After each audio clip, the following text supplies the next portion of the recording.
야담상회를 찾아주신 마님들과 선비님들 감사드리옵니다. 여러분들의 간에 두루 안복이 깃들기를 기원합니다. 그럼 오늘의 이야기 시작합니다. 조선시대 어느 한적한 마을에 대대로 부자로 살아온 양반 가문이 있었습니다.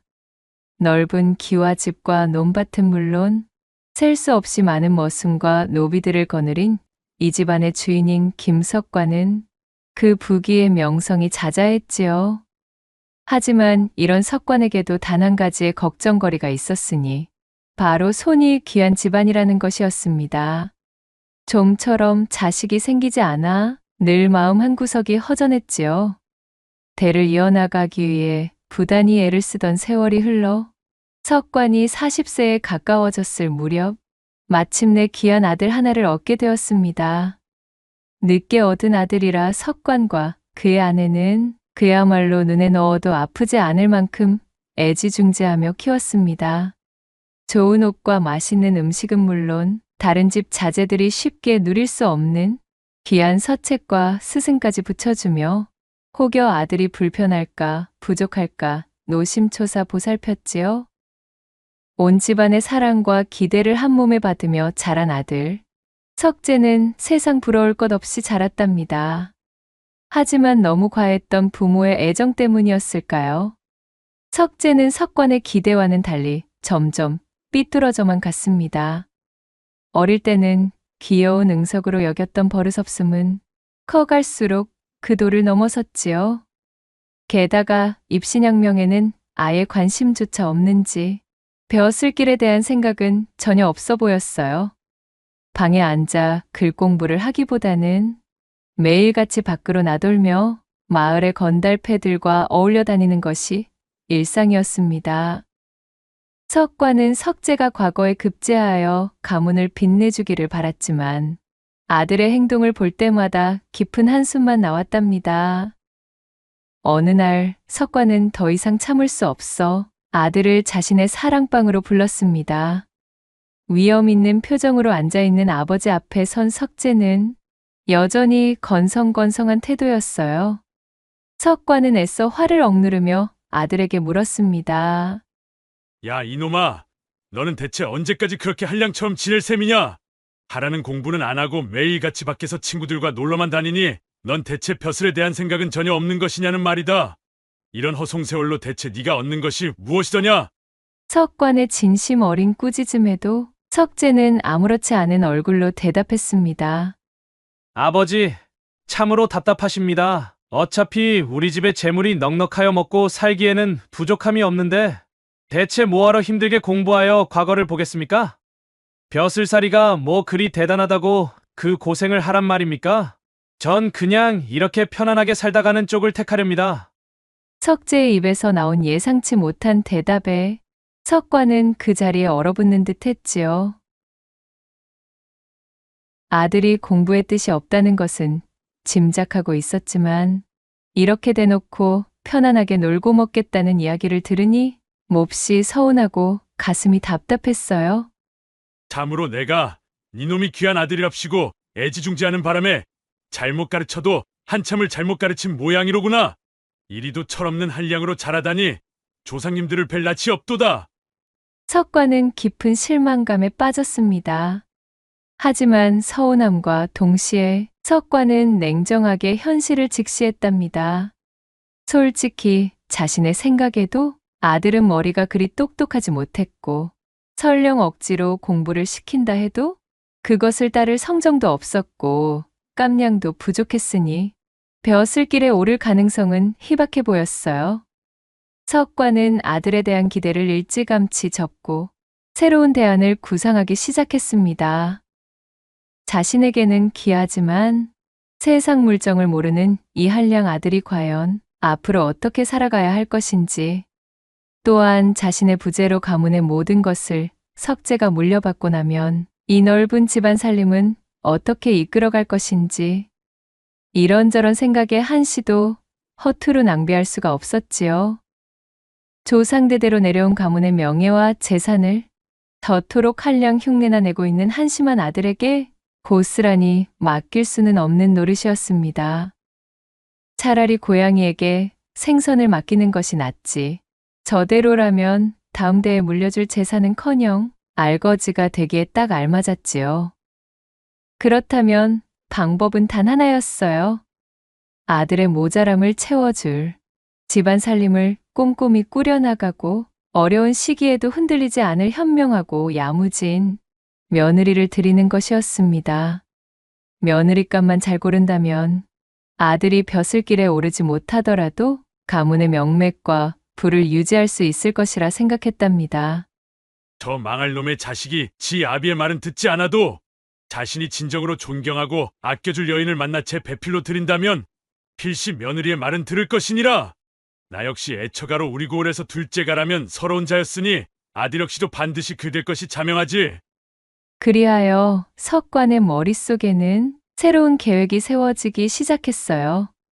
그렇게 달포를 고민해 고민을 거듭하던 석관은 행랑아범을 불러 저작거리에 방을 붙이게 했습니다.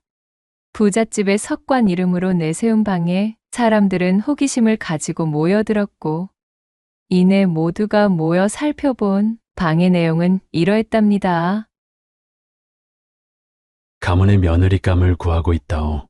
우리 가문의 안주인이 되고자 원하는 여인이라면 모두들 출신불문 성심껏 지원을 부탁하는 바이오. 다만 우리 집안의 며느리가 되기 위한 약소한 시험과 제가 하나 있소이다. 그것은 바로 뒷산 중턱에 내가 마련해둔 초가집으로 들어가 내가 내어주는 쌀 2마를 먹으면서 한 달을 지내기만 하면 되는 것이라오. 물론 야지에서 험한 생활을 해본 적이 없는 여인들의 처지를 10분 고려하여 전반적인 생활과 살림을 보필해줄 여종 1명을 붙여줄 것이오. 그 여종과 함께 지내며 쌀 2말과 함께 기간을 채우기만 하면 된다는 말이 되겠소이다. 하여 이 시험을 통과해내어 한 달을 지낸 여인이라면 나는 묻지도 따지지도 않고 우리 집안의 며느리로 삼을 것이오. 이 방이 저작거리에 붙자 마을 전체가 들썩였어요.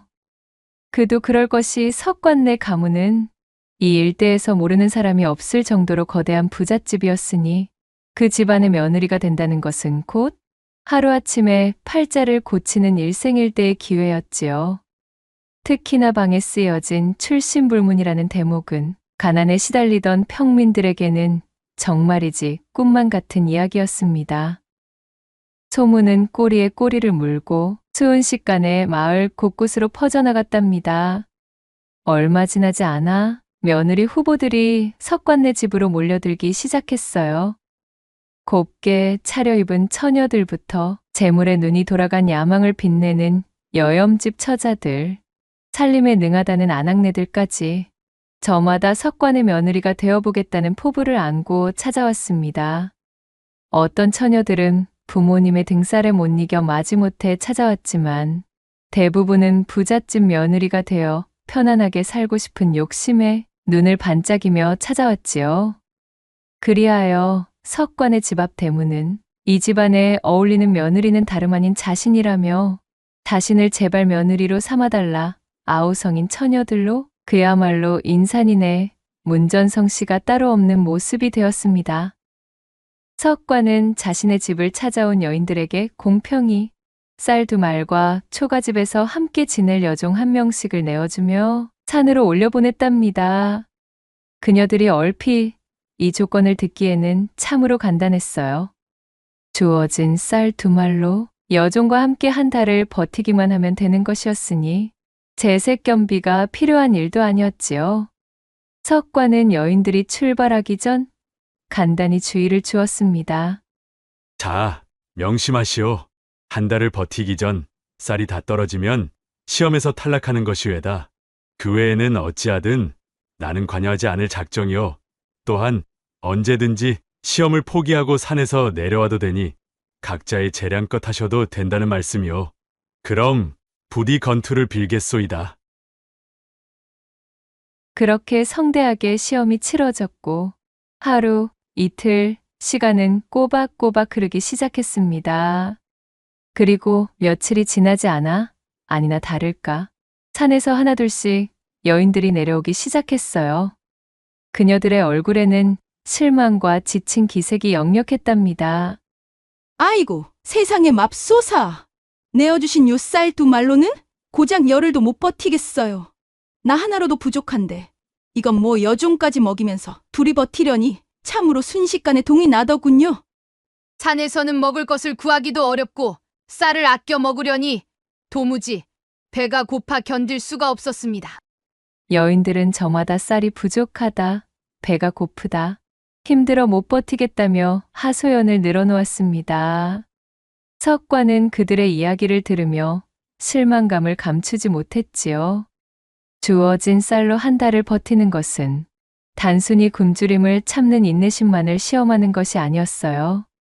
그것은 곧 최소한의 자원으로 최대한의 효과를 내는 살림 능력과 부족한 상황 속에서도 다른 방법을 찾아내고 어려움을 극복하는 생활력을 시험하려는 속내를 가진 것이었습니다. 그렇게 날이 갈수록 산에서 하나둘씩 시험을 포기하고 내려오는 여인들의 수는 늘어났답니다.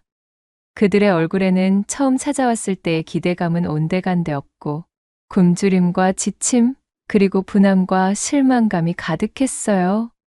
어떤 여인은 쌀을 아낀다고 하루에 한 숟갈만 먹다가 기운이 빠져내려왔고, 어떤 여인은 여종에게 밥을 적게 주다가 여종이 도망쳐 혼자 남게 되어 내려왔지요. 대부분의 여인들은 쌀을 어떻게 아껴 써야 할지, 혹은 쌀이 부족할 때 어떻게 다른 먹을거리를 구해야 할지 전혀 알지 못했습니다. 그저 주어진 쌀만 바라보며 하루하루를 버티려 했을 뿐이었어요. 며칠이 더 지나자 이제는 거의 아무도 산에 남아있지 않았답니다. 찾아온 수많은 여인들 중에서 한 달의 절반인 보름을 넘긴 사람도 손에 꼽을 정도였고, 가장 오래 버틴 사람도 겨우 20일을 채우지 못하고 내려왔지요. 석관은 사랑방에 앉아 담배를 뻑뻑 피워 물며 깊은 시름에 잠겼습니다. 참으로 이럴 수가 있나? 이렇게 우리 고을에 인재가 없다는 말인가? 세상을 살면서 무수히 많은 어려운 상황에 직면하게 될 것인데 끼리 대처할 줄을 모르는 여인들 뿐이라니, 이런 이들에게 어찌 이 집안 살림을 맡길 수 있단 말인가? 석관은 한숨을 쉬며 턱수염을 쓸어내렸어요. 그러는 한편으로는 혹시 시험이 너무 어려웠던 것인지 쌀 한 말을 더 얹어줄 걸 그랬으려나 하는 생각이 스치기도 했으나 이내 고개를 저었습니다. 석관은 눈을 감고 깊은 생각에 잠겼답니다. 이대로라면 도무지 마음에 드는 며느리를 찾을 수 없을 것 같았지요. 가문의 미래가 걸린 문제였기에 그의 걱정은 이만저만이 아니었어요. 어쩌면 하늘이 노한 것일 수도 있겠도다. 못난 아들의 운명을 며느리를 통해서 날로 먹으려 한 것이 아닐까? 다시 생각해보면 애초에 저리 부족한 놈의 배필로 총명한 여인을 찾는다는 것 자체가 어불성설일지도 모를 일이겠구나. 그렇게 시름이 깊어가고 슬슬 석관도 지쳐가던 바로 그때였습니다. 마당 쪽에서 조심스럽지만 단단한 발걸음 소리가 들려왔습니다. 석관은 기대 없이 눈을 떴어요. 그리고 그 순간 그는 평범해 보이지만 어딘가 반짝이는 눈빛을 가진 한 처녀가 서 있는 것을 보게 되었답니다. 그녀의 옷차림은 수수했지만 자세는 곧고 표정에는 당당함이 서려 있었지요. 처녀의 앳된 얼굴에는 다른 여인들처럼 노골적인 야심의 흔적이나 한몫 잡기 위해 표독스럽게 콧김을 뿜어대는 기색이 전혀 보이지 않았습니다. 오히려 약간의 나른함 속에서 숨어있는 묘한 활기와 총명함이 느껴졌지요. 자네는 이 고을 사람이 아니신가? 어쩐지 생경한 기운이 드는 것이 외지에서 걸음한 분 같구만 그려. 석관은 그녀에게 풍기는 낯선 느낌에 그리 물었습니다. 제 고을의 모든 여인을 아는 것은 아니었지만 분명 그녀는 이전에 단 한 번도 마주쳐본 적이 없는 낯선 얼굴임은 틀림없었지요. 그동안 찾아왔던 여인들 대부분은 마을 근처의 처녀들이거나 이웃 마을에서 소문을 듣고 찾아온 이들이었는데 이 처녀는 마치 먼 길을 떠나온 사람 같았어요. 그러자 처녀는 공손하게 고개를 숙이며 대답했습니다. 네. 풍문이 어찌나 거세고도 가벼운지 바람을 타고 날아들어 먼 곳에서 지내고 있던 저희 귓전에 앉지 않았겠습니까? 하여 이 댁의 며느리 시험에 저도 한번 응해보고자 이리 찾아오게 되었습니다. 그러하구만. 그래, 자네의 이름은 어찌 된고? 소녀 현옥이라 하옵니다. 현옥이라. 그래, 잘 알겠네. 서옥과는 어쩐지 범상치 않은 이 처녀 현옥에게 마지막 희망을 걸어보기로 했답니다. 그는 현옥에게 시험의 내용을 다시 설명해주고 쌀 2말과 1명의 여종을 내어주며 산 중턱에 초가집으로 올려보냈습니다. 그럼 어디 한번 잘 헤쳐나가 보시게나. 알겠습니다, 어르신. 그럼 다녀오도록 하지요. 현옥은 꾸벅 인사를 한 후 여종과 함께 뒷산의 초가집을 향해 출발했습니다. 함께 가게 된 여종은 이미 수많은 여인들을 따라 산에 올라갔다가 쌀이 모자라 고생만 죽어라 하고 내려왔던 터라 이번에도 똑같은 일이 반복될 것이라 생각하며 시큰둥한 표정이었어요. 그녀는 속으로 생각했습니다. 어이구 빌어먹을. 이놈의 짓거리 아주 신물이 난다. 신물이 나.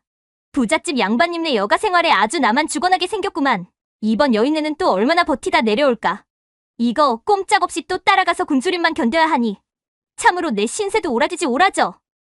머슴살이도 대감집에서 하라고 하던데 이거 아무리 보아도 나는 집을 잘못 고른 모양이여.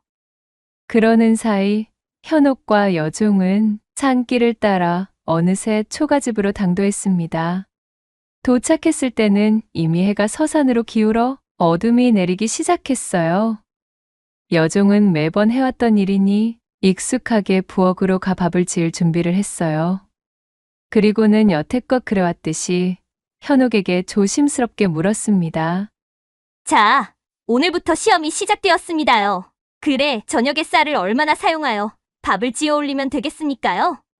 여종은 이번에 시험을 보는 이 여인도 초장부터 쌀을 아끼기 위해 1숟갈이나 2숟갈 정도만 하라고 말할 것이라 예상했지요. 하지만 현옥의 대답은 예상 밖이었습니다. 어디 보자. 저와 함께 지내실 그쪽의 식성은 어찌 되시나요? 우리 2사람이 먹으려면 그래도 한 대는 해야 하지 않으려나요? 예? 한 대 말씀입니까요? 방금 한 대라고 하신 것이 맞습니까? 여종은 자신의 귀를 의심했어요. 여종인 자신을 초면에 하대하지 않고 존대를 하는 것이 그 첫째 이유요.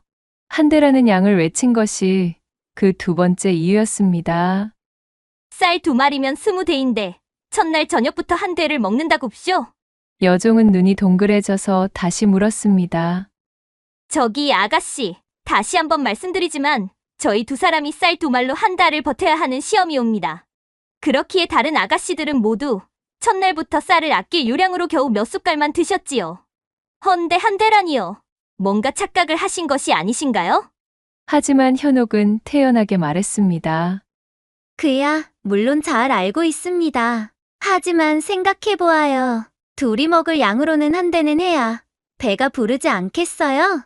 이런 외딴 산에 덜렁 하나 있는 초가에서 우리 2사람이 한 달을 지내려면 배라도 든든히 채워두어야 기운이 나지요. 세상 느긋한 현옥의 태도에 여종은 심히 불안했지만 이어지는 그녀의 단호함에 더 이상 반문하지 못하고 시키는 대로 쌀 한 대를 씻어 밥을 지었습니다. 어찌되었든 오랜만에 배불리 먹은 저녁밥은 꿀맛이었지요. 여종은 만족한 듯 배를 두드리며 따뜻한 구들목에 누워 깊은 잠에 빠졌답니다. 현옥 역시 편안하게 잠이 들었어요. 다음 날 아침, 여종은 여전히 불안한 마음으로 잠에서 깼습니다. 어제 저녁 쌀 한 대를 먹었으니 이제 남은 쌀은 19대뿐이었지요. 배불리 밥을 먹은 것까지는 좋았지만 이대로라면 앞으로 29회를 버티는 것은 단연코 무리였습니다. 이에 여종이 걱정스러운 얼굴로 현옥에게 물었습니다. 저 오늘 아침밥을 지을 쌀의 양은 얼마나 하면 좋겠습니까요? 하지만 이번에도 현옥의 대답은 변함이 없었어요. 당연한 것을 묻고 그러시오. 어제와 마찬가지로 한 대는 해야지요. 사람은 아침밥을 든든하게 먹어야 하루가 편안하게 흐르는 법 아니겠습니까? 그녀의 말을 들은 여종은 기함했습니다. 예? 또 한 대나 하시겠다고요?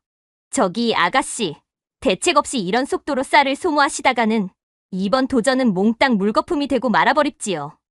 헌데도 참말 괜찮으시겠습니까요? 숱하게 도전해왔던 다른 처녀들과는 달리 자신에게 살갑게 그러면서도 얘를 지켜 하대하지 않는 현옥이 어쩐지 마음에 들었던 여종은 슬슬 현옥이 걱정되기 시작했지요. 다른 처녀들이 굶주림에 시달리며 자신에게 성질을 내던 생각을 하니 혹여나 현옥에게도 그런 일이 벌어질까 염려되어 벌써부터 기운이 빠졌지요. 그때 현옥이 살짝 웃으며 말했습니다. 그것은 제게 다 생각이 있습니다. 어르신께서 제게 말씀하시기를 쌀 2마를 사용해서 여종과 함께 한 달을 버티는 여인을 며느리로 삼겠다고 하셨지 반드시 내어준 쌀 2말만 먹고 한 달을 버티라고는 하지 않으셨지요. 여종은 현옥의 말뜻을 깨닫지 못하고 멀뚱히 바라보았어요. 현옥은 여종의 어깨를 가볍게 두드리며 덧붙였습니다. 물론 저도 저희에게 주어진 양은 쌀 2말로 이렇게 푸지게 차린 밥만 먹다가는 한 달을 절대로 버틸 수 없다는 것을 잘 알고 있지요. 그러니 우리는 이 산에서만 지낼 것이 아니라 마을로 내려가 먹을 것을 벌어오면 됩니다. 여종은 현옥의 말에 눈이 휘둥그레졌지요. 일을 해서 먹을 것을 번다니 그간 산속 초가집에 갇혀 굶주림을 견디는 시험인 줄로만 알았고 또한 모든 참가자 처녀들도 그리 해왔던 것인데 이러한 접근을 한 사람은 현옥이 처음이었습니다. 여종은 처음으로 이 현옥이 다른 여인들과는 근본적으로 다르다는 것을 느꼈어요. 그녀는 절망 속에서 체념하는 대신 적극적으로 상황을 타개할 방법을 찾아내는 성정을 지니고 있었습니다. 그리하여 현옥은 여종과 든든하게 아침밥을 먹은 뒤 그녀를 데리고 산에서 내려왔답니다. 마을에 도착하자 그녀는 집집마다 돌아다니며 물었어요. 안녕하신가요? 간에 두루 평안하시지요? 호우겨, 남는 일이 없으십니까? 저희가 품삯으로 곡식이나 먹을 것을 받는 대신 이런저런 일을 해드리겠습니다. 현옥은 현명하게도 품삯으로 돈을 요구하지 않았습니다. 초면의 사람이 품을 팔러 집을 방문하여 그 품삯으로 돈을 달라 하면 그것은 거부감이 들기 십상이었지요. 또한 돈은 당장 눈앞의 배고픔을 해결할 수가 없어 식료품을 구하기 위해 장터에 나서는 수고를 들여야 했으니까요. 그와는 달리 품삯으로 곡식이나 채소 혹은 음식을 받게 된다면 품삯을 주는 입장에서도 거부감이 덜했고 또한 그것들은 바로 식량으로 사용할 수 있었기에 시험 과제인 한 달을 버티는 것에 직접적으로 도움이 되었습니다. 현옥의 싹싹하고 진심 어린 태도는 사람들의 호감을 사게 되었고 그렇게 첫 번째 방문한 집에서 간단한 일감을 얻은 현옥과 여종은 맡은 일을 성심성의껏 열심히 처리해 주었습니다. 그간 숱한 외지의 처녀들이 산속의 초가집으로 들어섰다가 반송장이 된 몰골로 내려오던 진기한 장면을 구경해왔던 사람들은 이번엔 뭔가 달라도 한참 다른 참가자인 현옥을 매우 신기하게 여겼지요. 덕분에 입소문을 타고 현옥에게 일을 맡겨보려는 사람들이 줄을 이었습니다. 어떤 집에서는 밭일을 도와달라 했고 어떤 집에서는 가벼운 장작을 옮겨달라 했으며 어떤 집에서는 마을의 개울에서 물을 길어달라 했어요. 현옥은 힘든 일도 마다하지 않고 씩씩하게 일했답니다. 자신이 뒤치다꺼리를 해주어야 할 현옥이 그리 솔선수범을 하고 있으니 여종 역시도 게으름을 부릴 수가 없었지요. 품삯으로 하루는 고구마를 얻었고 다음 날은 감자를 얻었습니다. 그 다음 날은 옥수수나 배추, 무 같은 채소를 얻기도 했지요. 때로는 집집마다 남는 쌀이나 보리, 조 같은 곡식을 조금씩 얻기도 했어요. 현옥은 그렇게 매일 마을에서 일을 하고 먹을 것을 얻어 산 위 초가집으로 돌아왔습니다. 여종은 현옥의 행동을 보며 매일 놀라움의 연속이었어요. 다른 여인들과 함께 있을 때는 쌀 2말로는 턱없이 부족하다며 금방 포기했는데 이 똑 부러지는 처녀는 달랐지요. 주어진 쌀을 아끼기만 하는 수동적인 자세가 아니라 스스로 밖으로 나가 필요한 것을 벌어오는 능동적인 자세는 여종 생활에 이골이 난 자신조차도 경험하지 못했던 부지런함이었어요. 사정이 일이 되니 매일 아침 저녁으로 밥을 배불리 먹으면서도 쌀은 거의 줄지 않았고 오히려 마을에서 얻어온 다양한 먹을거리로 식탁이 풍성해졌답니다. 여종은 처음에 시큰둥한 태도를 버리고 현옥의 야무지고 강인한 생활력에 진심으로 감탄했어요.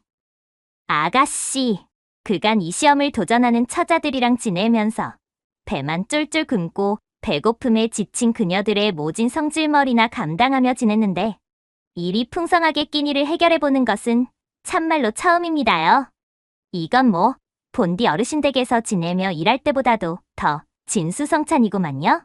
아가씨라면 주인마님 댁 살림을 거뜬히 꾸려나갈 며느리감으로 적격이라 이 말씀입니다요.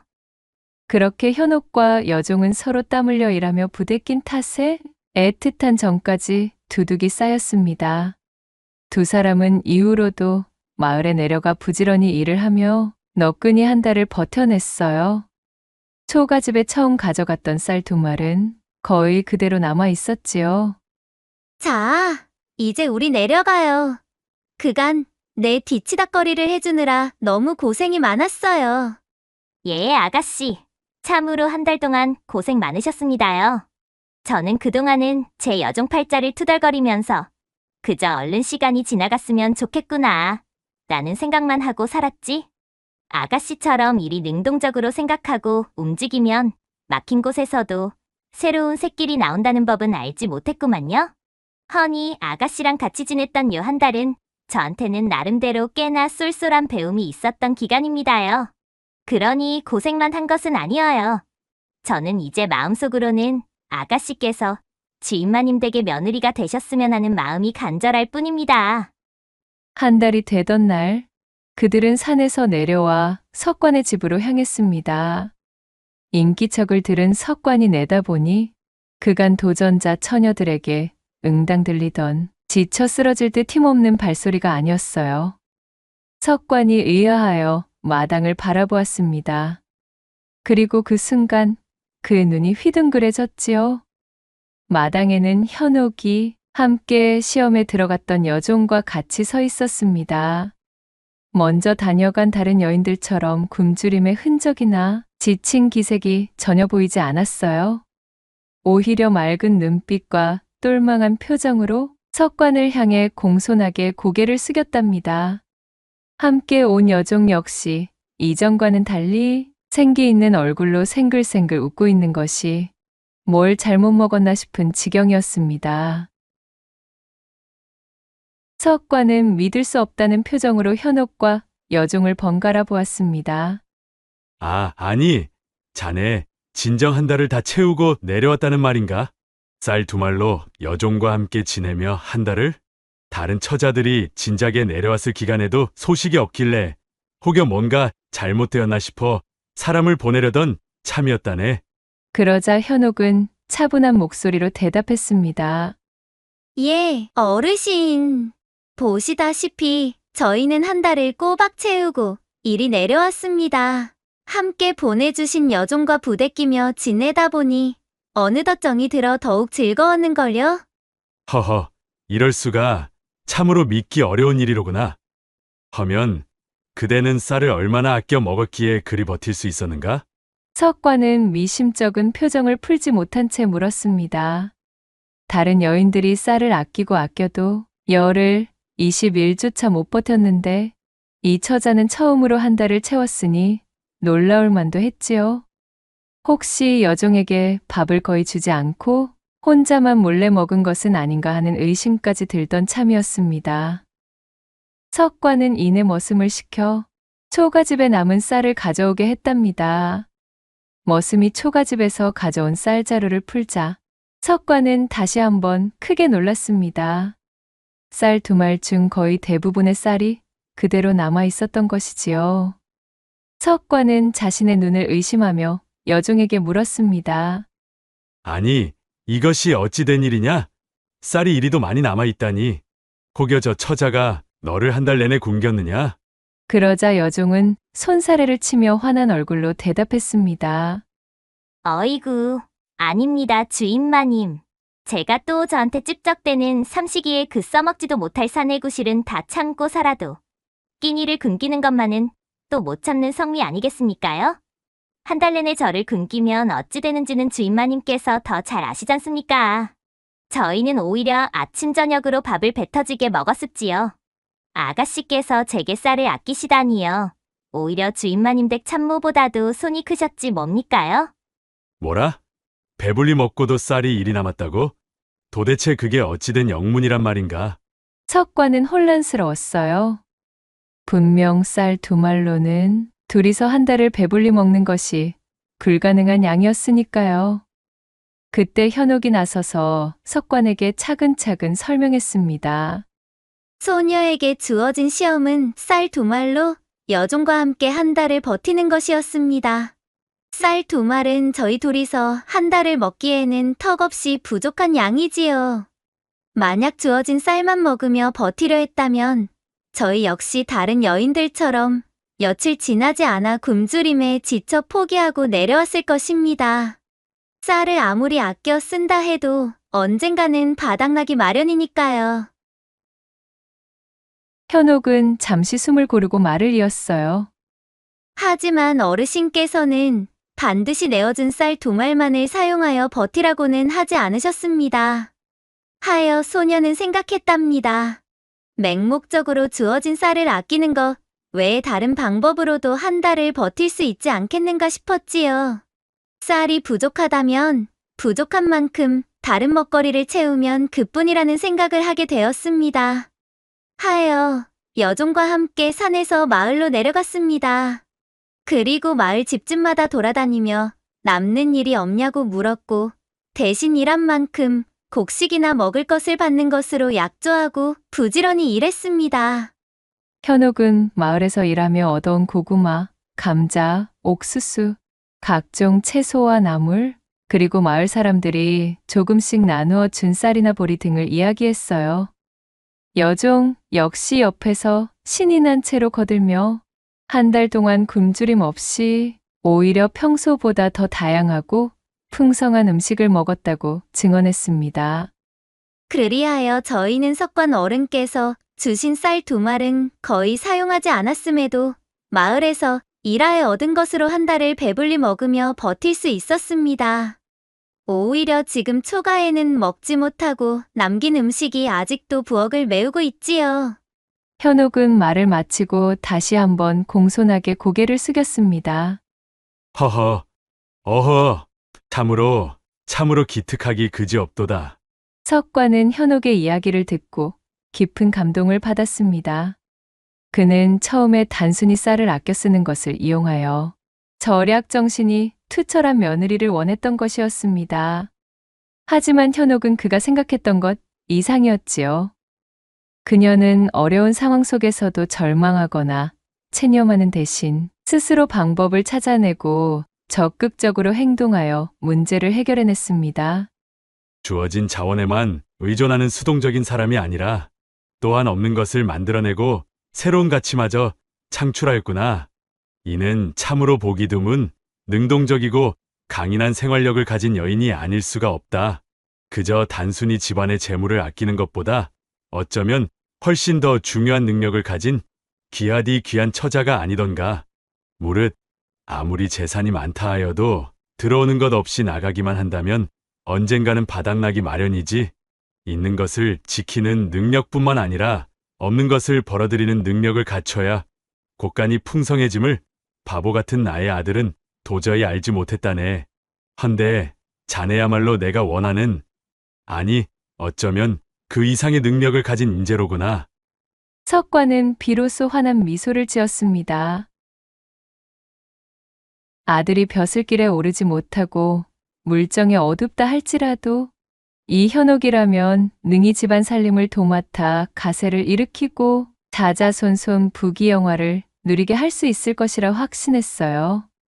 그녀의 지혜와 생활력이라면 한량 같은 아들마저도 개과천선할 것이 분명했습니다. 자네가 바로 내가 찾던 며느리감이라네.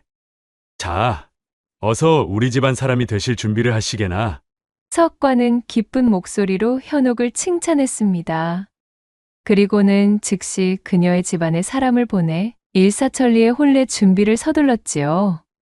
그간 석관의 집안에서 내부친 방에 대해 알고 있던 사람들은 산에서 내려온 현옥이 한 달을 꼬박 버텼다는 소식에 놀랐고 석관이 그녀를 며느리로 삼기로 했다는 소식에 다시 한번 입을 떡 벌렸습니다. 그리고 또한 현옥이 쌀을 아낀 것이 아니라 마을에서 일을 해서 먹고 살았다는 이야기가 전해지자 그 지혜로움과 부지런함에 감탄하며 고개를 끄덕였답니다. 그렇게 똘망한 눈빛의 현옥은 대대로 부자였던 석관 가문의 며느리 자리를 당당히 꿰차게 되었고 그녀는 이후로도 집안 살림을 물샐 틈 없이 관리하며 곳간을 더욱 풍성하게 채웠으며 놀고 먹기 좋아하던 남편인 석재마저 감화시켜 그가 마음을 잡고 글 공부에 매진할 수 있도록 하였으니 시아버지 석관의 입에 걸린 웃음은 내려올 줄을 몰랐습니다. 현옥과 함께 동고동락한 여종 역시 그녀를 자그마님으로 극진히 모시며 집안에는 웃음꽃이 마를 날이 없었다는 후문이 전해지고 있사옵니다. 낭독해드린 이야기가 마음에 드셨다면 구독과 좋아요, 댓글로 야담상회를 응원해 주셔요. 늘 잊지 않고 야담상회를 찾아주시는 마님과 선비님들 시청해 주셔서 참으로 감사하옵니다.